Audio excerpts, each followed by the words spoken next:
Hello and welcome to the second episode of The Great Debate, a 10-part webinar series where two guests debate whether a cybersecurity topic should be the top priority right now. Before we get to today's debate, a few operational items. First, today's session is being recorded and we'll send a link to the recording shortly after the webinar wraps up. Next, there are several opportunities for today's guests to cover audience questions. You can add your question using either the chat or the question panel within GoToWebinar.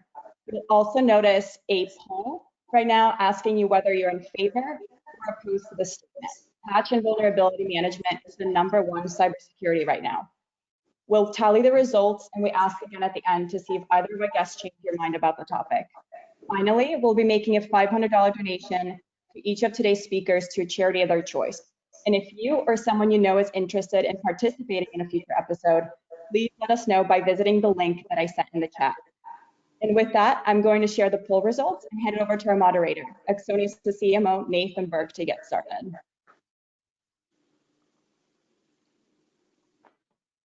All right, so we're at 60-40 in the opposed column, so we'll see if that changes at the end here.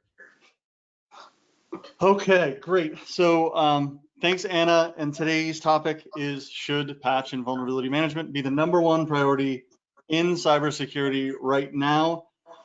And our first guest, who is taking the in favor stance, is Corey White. So I'll do this in my best Bruce Buffer, but not over the top voice. So Corey is a proven security industry veteran with more than 25 years of success managing security practices and consulting teams. His work encompasses virtually every industry, including government, critical infrastructure, finance, healthcare, and manufacturing. Corey created Cyvatar.ai to enable vendor partners to deliver reliable, repeatable, and measurable business outcomes to clients. He also served as the SVP of Worldwide Consulting and Chief Experience Officer at Cylance, as well as the Southwest Director of Consulting for Foundstone and McAfee/Intel Professional Services. Corey, thank you for joining us today, and please let our audience know about the charity that you're supporting. Yes, thank you, Nathan. I appreciate that introduction. This charity I've chosen to support is Black Lives Matter. It is all over the news, obviously. Just one thing that I'll just get quickly from my own personal experience. What a lot of people tend to forget is, regardless of what happens, to people in life, for me, people, regardless of what my job is and title, everything else, they still see a color, so I'm immediately judged based upon that in most cases. So I want people to remember that these things affect me as well, and so I want us to all just think about love. I'm more about a love person, so love each other and just move forward that way. That's it for me. All right, excellent. Thanks again for joining us today, Corey. And taking the opposing position is Brian Romansky. Brian is the Chief Innovation Officer at Owl Cyber Defense, where he applies his experience in developing and deploying cybersecurity technology in military, transportation, healthcare, and financial services to shape next generation products and services. He also has over 25 years of experience in security technology and innovation. He formerly served as the lead product manager and technical expert for the U.S. Department of Transportation SCMS V2X initiative, while at eScript, and as Senior Director of Corporate Innovation at Pitney Bowes. He holds Master of Science degrees in Electrical Engineering and R&D Management from Rensselaer Polytechnic Institute, RPI, right near where I'm from. And he is an inventor on 25 US patents. Brian, thank you for joining us, and please tell us about your charity. Our charity is Building Homes for Heroes. They build and modify homes for US veterans, heroes from Iraq and Afghanistan. So people who have been injured in fighting for our freedom and independence, they help make their lives a little bit easier. All right, excellent. Well, thank you for joining us today, Brian. Now, today's topic is patch and vulnerability management. And to give a little bit of context on the topic, I'd like to hand it off to Noah Simon, who is the Director of Product Marketing at Axonius. So Noah, take it away. All right, thank you, Nate. Patch and vulnerability management are two separate but closely related functions. These functions may be supported by the same people, but they often have different processes and technologies associated with them. Today, we're going to discuss the combination of both functions as one priority. Let's quickly outline the distinctions between the two. So patch management is the process of updating software, operating systems, and applications for assets. The purpose of a patch management program is to highlight, classify, and prioritize any missing patches for assets. And patch management addresses more than just security vulnerabilities. Issues impacting functionality, performance, availability, or support can also mean that patches are necessary. And finally, patches can be applied manually or programmatically. On the other hand, vulnerability management is the process of finding, assessing, remediating, and mitigating security weaknesses for known assets. Vulnerabilities are essentially anything that can be exploited in operating systems, platforms, firmware, applications, and software, and devices. Vulnerability assessment, the process of identifying vulnerabilities, is often used interchangeably with vulnerability management, but it is in fact one component of vulnerability management overall. And tools and processes used for vulnerability management will also detail remediation instructions and advice for known vulnerabilities when available. There are three trends worth noting in this space. The first is automation has been driving patch management in recent years. Vendors such as Tanium, BigFix, SolarWinds, and Avanti offer cross-platform patch management built on OS-specific frameworks and the ability to manage additional software and device classes. The second is that vulnerability management has been dominated by vendors such as Qualys, Rapid7, Tenable, but other technologies such as endpoint protection are increasingly adding vulnerability management capabilities to their platforms. And finally, many vulnerability management vendors have added risk prioritization, machine learning, and custom parameters to inform prioritization beyond just vulnerability severity levels. Back to you, Nate. All right, excellent. Great, so thanks, Noah. And now on to the debate. So the debate format is as followed. Each candidate will have 2 minutes to make their opening statements. After opening statements, I will then read 5 questions that each candidate will have 2 minutes to answer. I've got my timer here. We will then open the floor to questions at the end from the audience, and then do another poll to see if any opinions have changed, and then end with the final remarks for each guest. So this morning at 9:51 a.m., and I have this on video if anyone needs it, I flipped a coin to determine who would go first, and the in favor candidate will go first. So that means Corey will begin, and then we're going to alternate the order for each question. So Corey, you have 2 minutes to make your opening statement on why patch and vulnerability management should be the top priority in cybersecurity right now. So go for it. All right, perfect. Thank you, Nathan. So at the end of the day, we just said it is 2020. I've been doing this for 25 years, including assessments, penetration testing, and the low-hanging fruit is what is not patched, what open ports you have, what vulnerabilities you have. And I realize how hard it's always been in the past because you didn't have proper tools. But come on, now in 2020, we actually have very, very good tools to automate the whole process. That's one of the things that we do at Sabotage, threat and vulnerability management. We have automated it for our customers so they can just get to a clean state and stay there. That is what has changed. I think people need to stop thinking of the old school ways and how hard it used to be and start focusing on what can be done today and how much easier it is using the proper tools. So I'm gonna stop early because that is it. People need to realize it is easy now. It is not hard.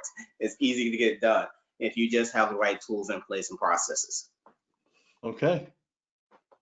And Brian, over to you, and your time starts now.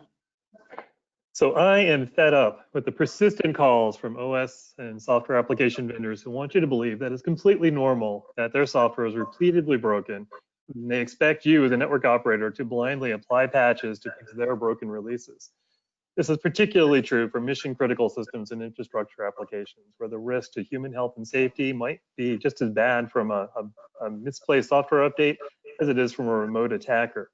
And sadly, not all software update mechanisms are created equal on the source side. Today, most at least have a digital signature, but remarkably not all. And the vast majority of those that are signed use classic PKI, which is vulnerable to quantum threats. In general, details behind the software update methodology and the quality of the release process is completely opaque to the end user. this whole industry has emerged to support patch management, and that has made things much better on the patch application side. That doesn't fix the upstream patch creation process and bring clarity to how it's done.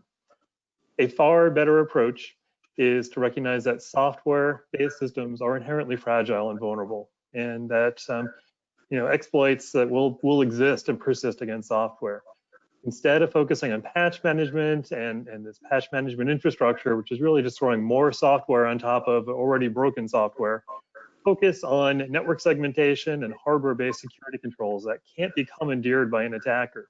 This is how modern nation states protect critical defense and intelligence assets, and it is becoming easier and practical for commercial networks to apply the same level of protection. Therefore, it is my opinion that software patching is just part of a vicious cycle and only protects you against the known threats and should not be a top priority for effective cybersecurity.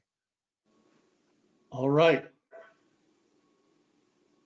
Great. Now on to the questions. And remember, each guest is going to have 2 minutes to answer the following. And so question 1.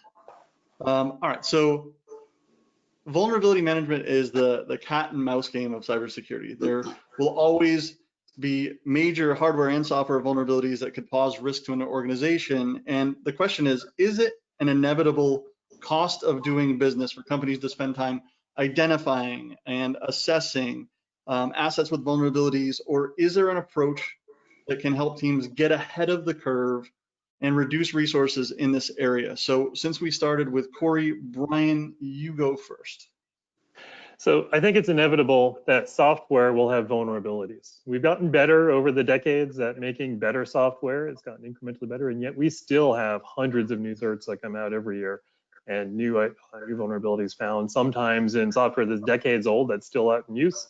It's very, very hard to patch and hard to get rid of. When we talk to some of our sort of leading, again, defense and intelligence clients, they generally have given in on terms of trying to fix software, and they assume anything with a CPU is going to be vulnerable or going to be compromised and it has a built-in vulnerability or has one that will soon be identified. They focus on infrastructure level security, so network segmentation, managing what's on your network, who has access to it, protecting assets earlier up in the process, and using hardware-based resources such as one-way transfer devices or protocol filtering and validation, so that threats can't get to your vulnerable software applications, or if they do, you don't get two-way command and control over those assets. So yes, it's inevitable that software is vulnerable, but you don't have to get caught in the vicious cycle of patch management. You can assume that the software is going to be compromised and put your effort and your attention elsewhere in the network. I might put a little bit of attention into things like IDS and IPS, but really it's an architectural changes into how you manage your network. Okay. All right. And Corey, your time starts now. Okay. So my point's already been made. We're having a conversation around vulnerable software, but actually the topic is patch and vulnerability management. So you look at the Ponemon Institute, 57% of breach victims said that they were breached because a vulnerability for which a patch was already available. So if they just patched their systems, then 57% of the hacks that are out there would not have happened. And so let's circle back to the fact that, we can't go back and say, for instance, many people in the industry say you will eventually be breached and the breach is inevitable. And you say, also people say that software will have vulnerabilities. I'm saying we do not give up. I'm saying we just do a better job of patching with the automated tools that exist, better job of vulnerability management with the automatic tools that exist here in 2020, and not worry the fact that, yes, there will have vulnerabilities. That's just like saying we're going to catch a cold. Of course, you'll eventually catch a cold, but that doesn't mean you're not taking medicine, you're not going to need healthy. So we have to do the preventive things that matter in cybersecurity and not worry about, the software dev problem, which is a separate problem, which is a whole nother topic I'm sure Nathan's covering. But that is a separate problem. That is not the same problem. Okay. All right, on to question 2. So some would argue that in larger environments, patching vulnerabilities is all about prioritization. And you'll always have more things to patch, and picking what to patch and when to patch is something that requires significant resources.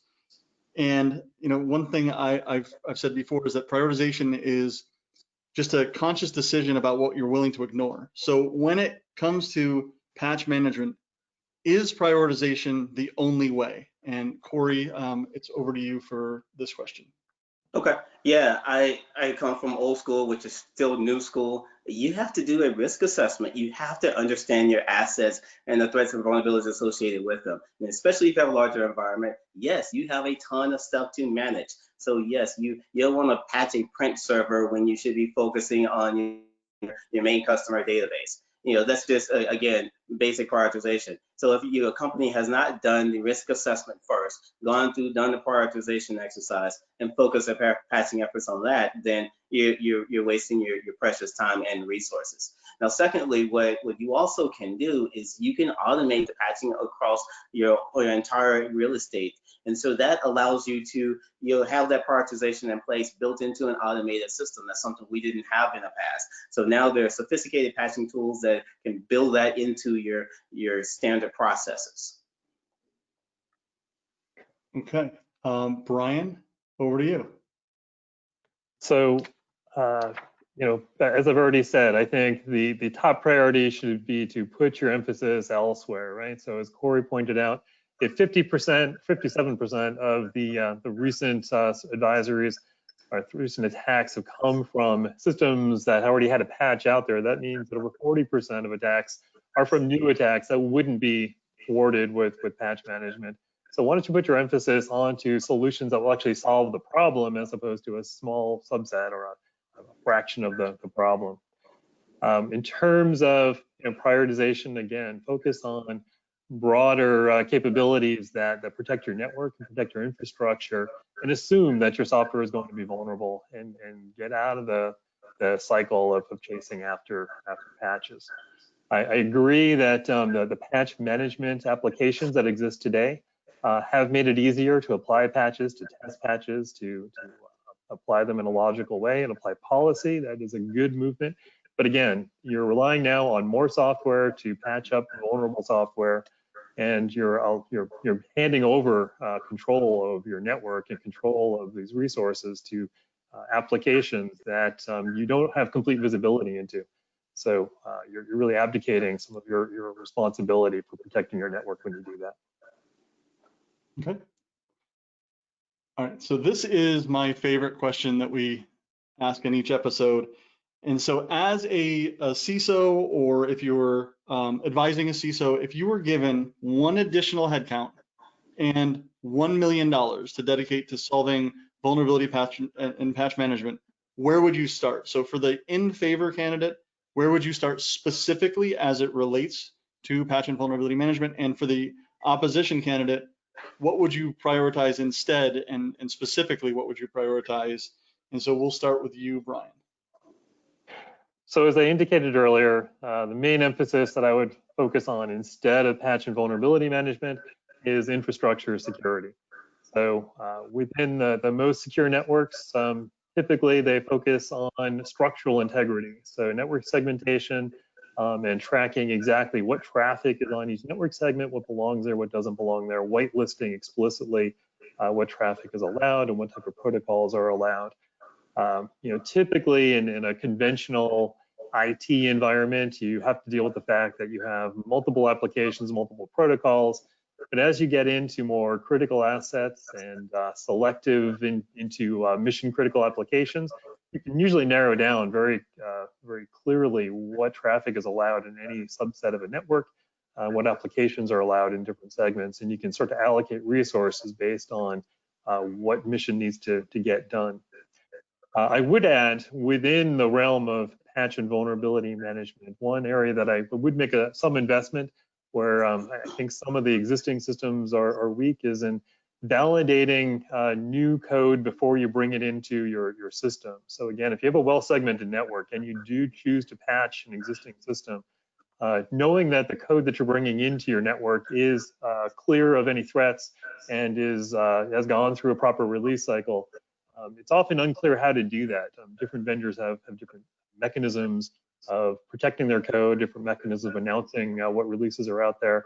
The patch management systems tend to automate that and hide from you which code they're bringing in and why.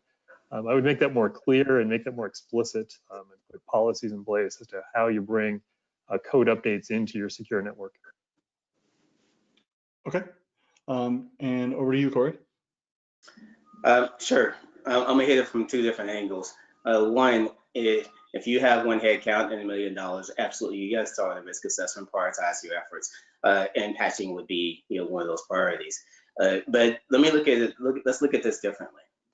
If the audience out there, if you're gonna listen to my good friend Brian here and say patching is not a priority, let me give you some of my background. I've either been involved or responded to some of the largest incidents in the world. And ultimately, when you do that incident response, what happens after that is the litigation.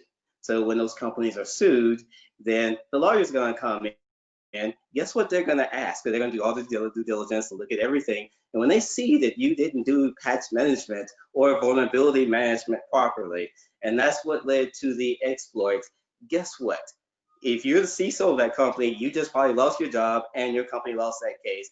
And if was it 4 million per breach? And if you're a large organization, then that could be a huge, huge issue for your organization. And many organizations go out of business as a result of these hacks. So you'll lose a litigation case, you will lose your job, and your company's reputation will be in the gutter. Your personal reputation will be in the gutter. You have to do patch management and vulnerability management. It is the basic blocking and tackling. So if anybody in the audience is going to say, yeah, we're not going to do it, good luck in your career. You actually have to do it. All right, on to the fourth question. So a solid asset inventory is one thing that's required for patch and vulnerability management, and which leads me to this question, which is, if you were dead set on strengthening patch and vulnerability management, what are the absolute foundational challenges you would need to solve just to get started? So Corey, I will start with you. Yeah, you hit the nail on the head. You can't secure what you don't know you have, and that is pretty fundamental. If you really look at a lot of the organizations that I've helped secure over my 25 years, most of them don't have a handle on their asset management. And asset management used to be hard. So you have to know what you have first, and then tie that closely to your vulnerability management program and also your patch management program. What I've realized now, again, as I was building this particular company, I talked to a bunch of CISO friends, and I asked a few basic questions. In vulnerability management, when you think about what that involves, you have to have a vulnerability scanner, you have to have it configured, you have to scan internal, external, and cloud environments. You actually have to remediate that, everything that's fine, and prioritize your remediation and have a body to do all of those activities and set up configure patching.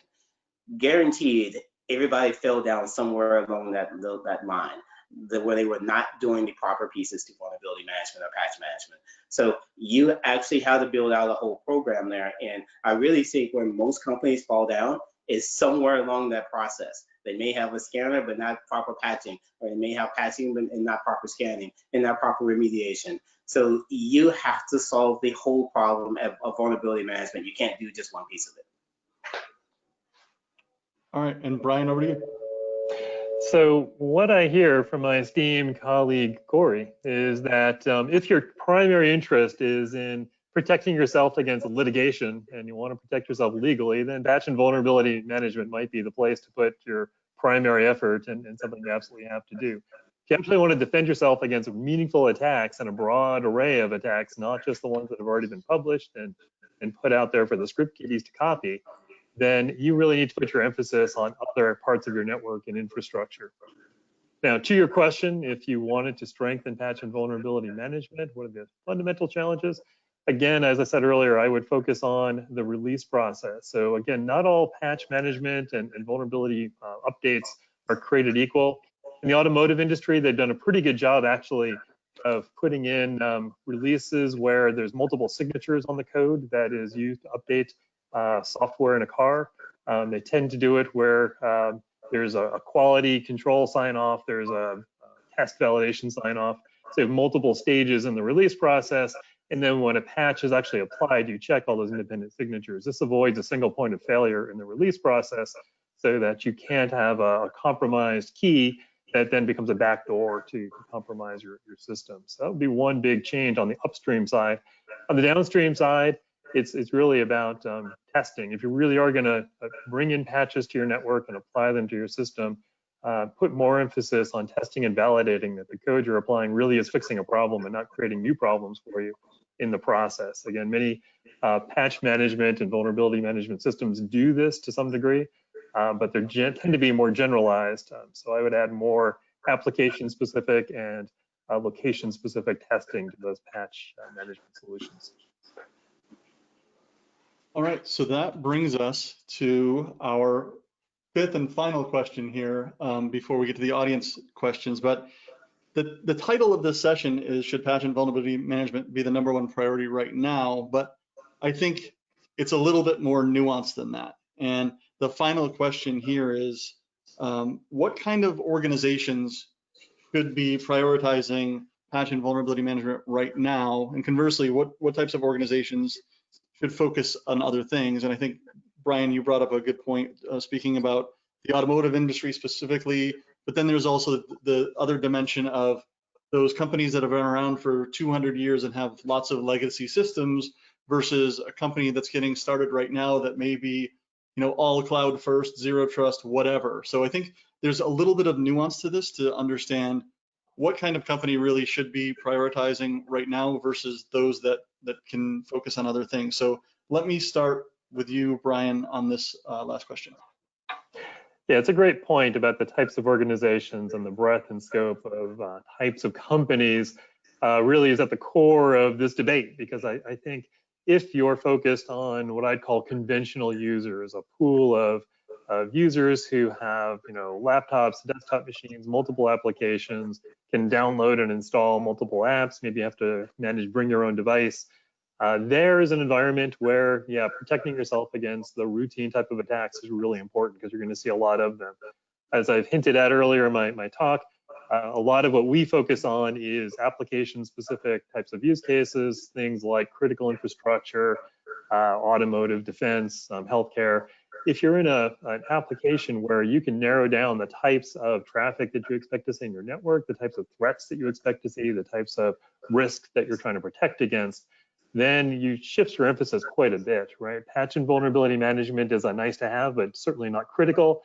Protecting against those targeted types of attacks, protecting the spread of attacks, protecting against the sort of new unknown zero-day exploits becomes much more critical, and patch management is just not a top priority at that point. All right, and Corey, over to you. Okay, a few things. When you talk about critical infrastructure, coming from a person who's led large critical infrastructure assessment teams over the last 10 years, what we realize is that every one of them will say that the network is completely segmented.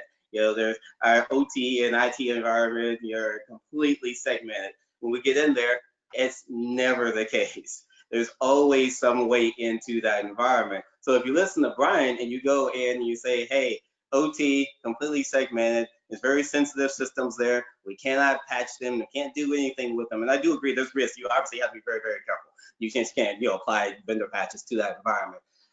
But you take vulnerability management, open ports and vulnerabilities. Once someone is able to penetrate, that one, router that routes into that environment, then it is open season.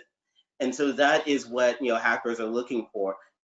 And now critical infrastructure types of attacks are starting to really increase. And that is that attack vector that they need. So I absolutely agree.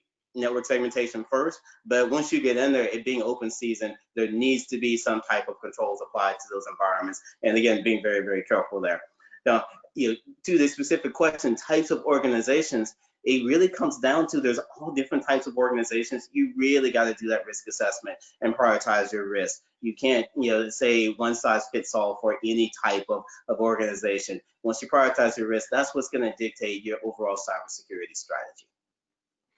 All right, so with that, let's now put up the poll again. And as we're doing this, we're going to take some audience questions. So feel free to add some questions. We got plenty of time for audience questions after the poll here.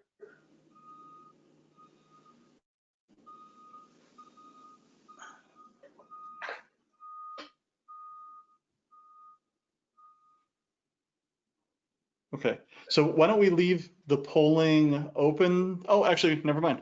We closed it. Hold on, let me get over here. All right. So we were at 60-40 before. Yeah, we were at 40 in favor and 60 opposed. So it's changed now to 62 are in favor and 38 are opposed. All right. Okay, You want to so refresh that a few times. Wait a minute. Nobody wants to lose their job or their being So I think. Careful. All right. Okay, so now we're going to take a few audience questions, and our guests are going to have 1 minute to answer. So Noah, I know you said you have a couple of good questions here, so feel free to start, and we'll start with Corey for his 1 minute response. So go for it, Noah. Great. Thanks everyone for your questions. We have a lot that came in and we'll try to get to as many as we can. First question, and Corey, you can start.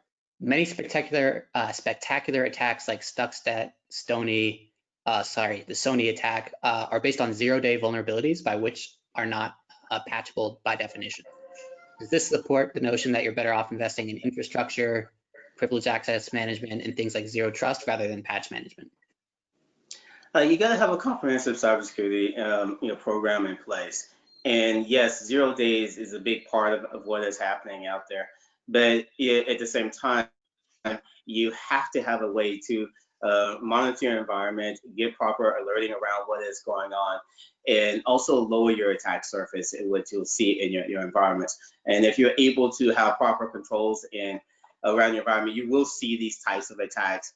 And I've lived through the attacks that happened, some of those 0 days.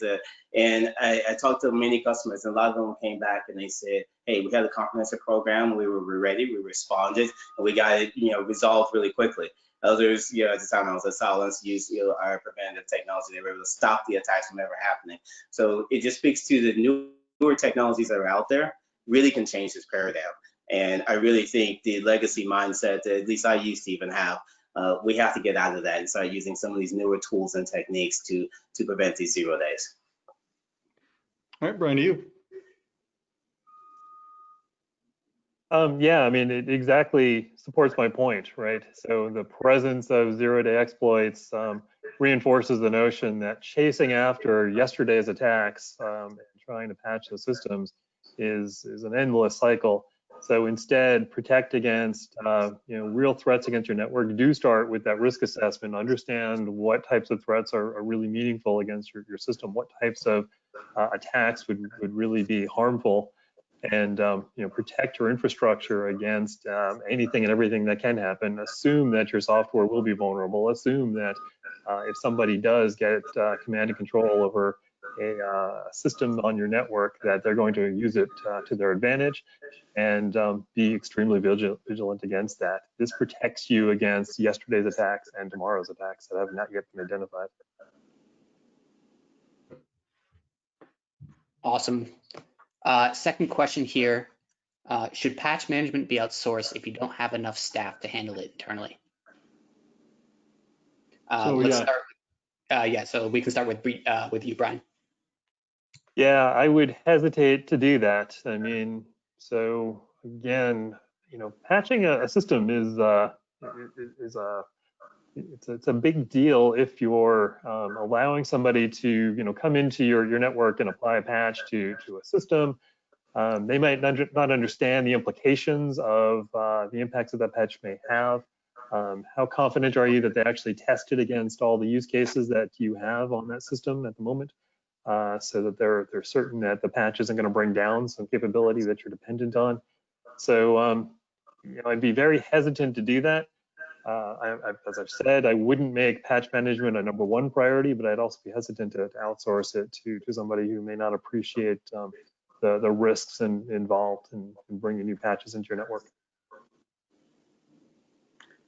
Yeah, I'll jump in here. So again, I love stats. So just throwing a few stats out here. 55% of responders say that they spend more time navigating manual processes than responding to vulnerabilities. And also 61% say the manual process that put them at a disadvantage when patching vulnerabilities.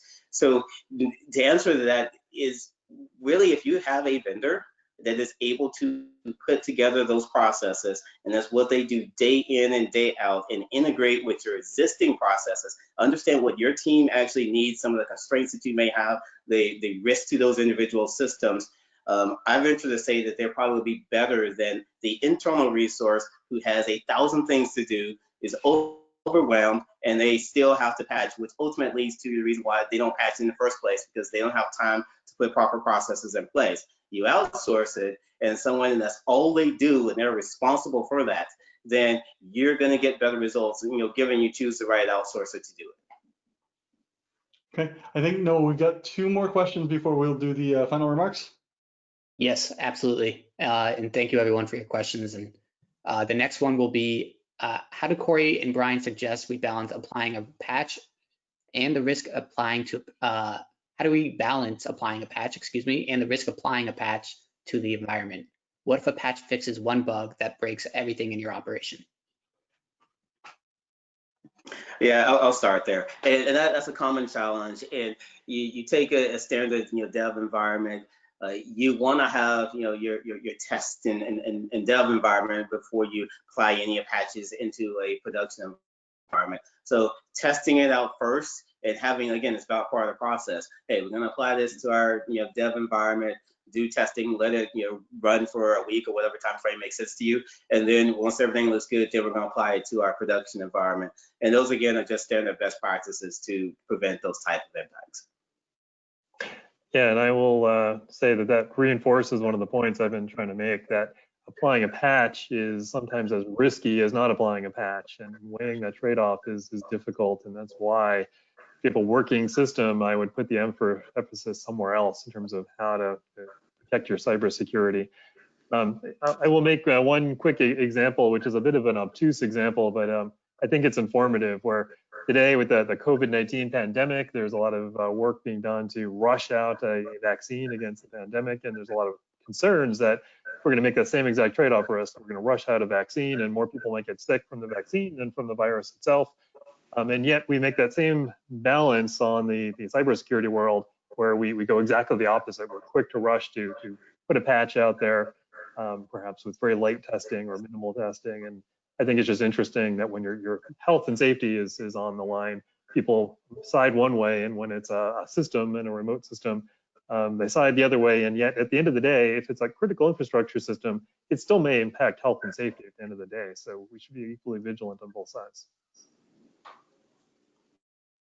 All right, we got time for one last question here before we head to closing remarks.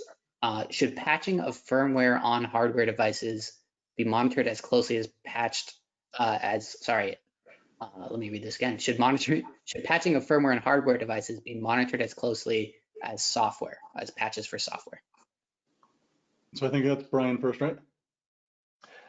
So, I mean, one of the additional risks when you're patching firmware on a hardware device is obviously you can brick the device or make it useless, right? If the patching goes badly or the update process doesn't work correctly, you can end up with a useless device or something that's irrecoverable. You might lose settings and properties that were configured in that device. So there's always an extra layer of concern that it's irreversible sometimes when you have a patch that goes badly on a hardware device. On the flip side of that, I will say that if you have a hardware device that is applying some sort of security policy, and you have reason to believe that the patch is actually going to make a meaningful security update, yeah, that's probably one you might want to apply. You're going to want to test it on a test device. You're going to want to test the deployment of it. Firmware is extremely vulnerable or I guess vulnerabilities against firmware can be extremely pernicious, and so I would concede that patching should be done carefully, but is one you should definitely consider doing. All right, Corey. Yep. Yeah, just jump in there. I have some experience there. My example, it relates to medical devices, healthcare environments, and my teams have done many assessments and identified the risk with medical devices, and there's definitely a balance. But when you're in a hospital and that hospital has a wireless network, and the device that you're hooked up to is connected to that wireless network, and the network's not secure and the device has vulnerabilities, then you want that to be secured. And so the onus is on the medical device industry, which I think has done really a very good job over the last few years of changing and enforcing that these devices be assessed and have proper cybersecurity controls put in place and firmware. So, going back to my standard answer, which is for everything, is the risk assessment. You got to identify your risk as it relates to firmware and how harmful it may be to the business or the individual. All right, so with that, I think we will go to our final remarks, and let's see here. So, wait. I don't know why that's not building, but anyway, we'll just do it like this. So since Corey went first in the opening remarks, then Brian, we'll start with you for closing remarks. So briefly, I will say I fully concede with Corey that a risk assessment is paramount, and that should be your starting point, is understanding what assets you have, of vulnerabilities you're most concerned about, and prioritizing your activities based on that risk assessment. I suspect that most of the time you're going to find that patching and vulnerability management, as defined at the beginning here, is probably not going to be your top priority. Again, if you're concerned about the broad spectrum of attack vectors, attack types, if you're concerned about reducing your threat surface on your most critical assets, then I think your time and investment will be better spent in, again, reinforcing that network segmentation, making sure you don't have those back doors that Corey was hinting at before, which I agree do exist in a lot of even critical infrastructure networks, and providing more broadly scoped security solutions rather than chasing after those patches and updates, which really only protect you against the vulnerabilities that have already been identified, already published, and already well known. All right, and Corey, your final remarks? Okay, I'm gonna put on another one of my old hats, pen testing hat. Back in the day, so I've led probably thousands of pen tests and done many myself as well. And let's talk about attack surface. You said, Brian, threat surface, attack surface. Proper patching or vulnerability management, then it is a pen tester's dream. And if it's a pen tester's dream and they see all these open ports that you didn't know about because you're not running regular vulnerability scans, you're not regular remediating yourself, then you have, again, all these vulnerabilities, and then, I'm old school, so meta school, way back in the day, or Kali Linux or whatever, then it's just choose your exploit. You are in, and then at that point, you're able to escalate privileges and go and do whatever you want to do. So let's take a real world, for example. And one of my core statements here is going back to the basics. So you look at the Equifax hack, and I think all of our probably personal identification got compromised there. But if you look at what actually happened, they didn't patch. Patch was out for 2 months.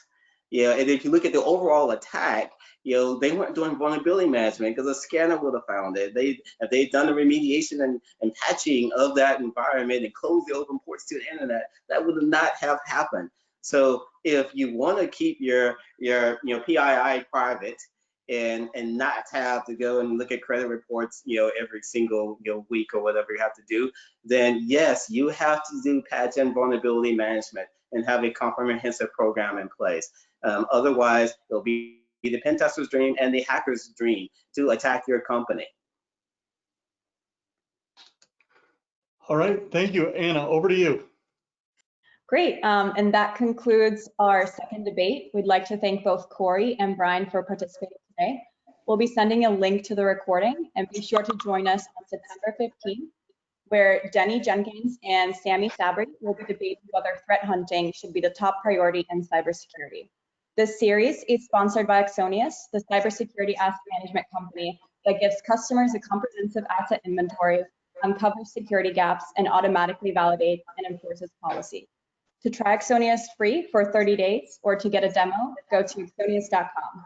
Finally, we're excited to be making a donation to the Black Lives Matter on behalf of Corey White and a donation to Homes for Heroes on behalf of Brian Romansky. Thank you all for joining, and we look forward to seeing you soon.